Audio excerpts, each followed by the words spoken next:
Hey, my babies. So, rolling back progress, Trump's attack on civil rights and DEI. Welcome back to another episode of Have You Heard? I'm Bree, and today we're diving into an issue with profound implications for marginalized communities across the United States. Just last night,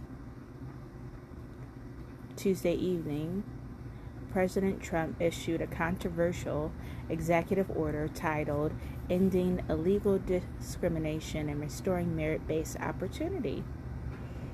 This directive has already sent shockwaves across the nation. Among other sweeping measures, it suspends diversity, equity, and inclusion, or DEI initiatives in government roles, revoking key protections established under the landmark Executive Order 11246 of 1965, which mandated equal employment opportunity.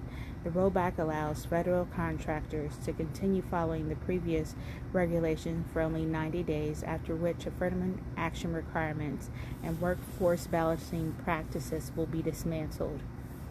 This just isn't political maneuvering, it's a direct challenge to civil rights victories that underpin our society. So what does this mean for the future of equality in America? Let's unpack it.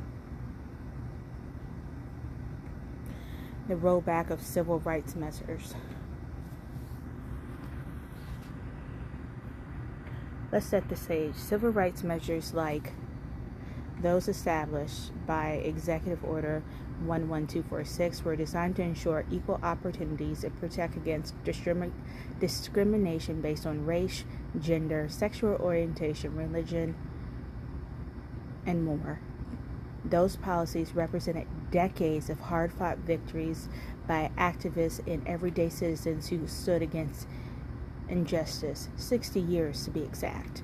President Trump's new executive order reverses those protections, effectively targeting initiatives that promote diversity in hiring, training, programs addressing systemic bias, and policies fostering inclusive workplaces and schools. The Office of Federal Contract Compliance Programs, FCCP, has been ordered to immediately cease promoting diversity, enforcing affirmative action, and supporting workforce balancing based on race, gender, or other identities. Supporters of this move argue it restores a merit-based system where success depends solely on individual ability, not government-mandated initiatives. However, this perspective dangerously oversimplifies the barriers that marginalized groups face, ignoring systemic inequalities, risk perpetrating discrimination under the guise of fairness. The impact. Let's discuss the tangible impacts of these challenges on marginalized communities. The revocation of policies like Executive Order 11246 disproportionately harms people of color, women, LGBTQ individuals, and those with disabilities. For example, without affirmative action requirements, federal contractors no longer need to actively address hiring biases. This could lead to fewer opportunities for historically underrepresented groups. Similarly, removing diversity promoting measures may create workplaces and educational institutions where marginalized individuals feel unsafe, excluded, or undervalued. This isn't just an administrative shift, it's a societal setback. Stripping away protection sends a clear message. The challenges and the struggles faced by marginalized communities are no longer a priority. It emboldens those who seek to undermine inclusion, creating an environment where discrimination can flourish unchecked.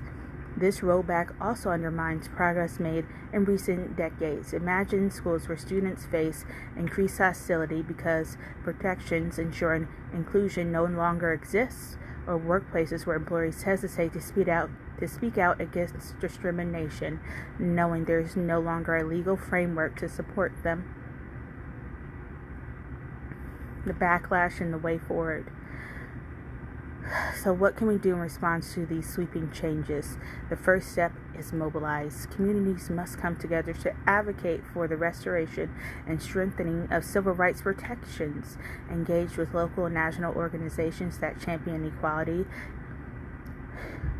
attend protests, and amplify the voices of those directly impacted by these challenges. Second, hold lawmakers accountable. This means voting, lobbying, and pushing elected officials to stand up for civil rights. Make sure your representatives understand that these rollbacks don't align with the values of fairness and justice that many Americans hold dear. Finally, education is key. Understanding the history and significance of civil rights initiatives help us recognize the importance of these protections. By staying informed, we can better articulate our concerns and advocate for meaningful long-term change. This is not the time to remain silent. Silence allows those measures to take root and normalize exclusionary practices.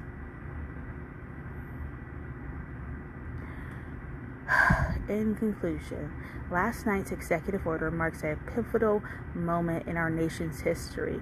The rollback of civil rights measures like Executive Order 11246 isn't just a policy change, it's an attack on the progress we've made toward equity and inclusion. As citizens, we have a responsibility to speak out, advocate for those whose rights are under threat, and work toward building a society that values diversity, equity, and inclusion. Thank you for tuning in to Have You Heard? I'm Bree, and I encourage you to continue this conversation. Share your thoughts, get involved. Together we can push back against these changes and strive for a better, more inclusive future. Until next time, stay informed, stay engaged. Thanks for listening.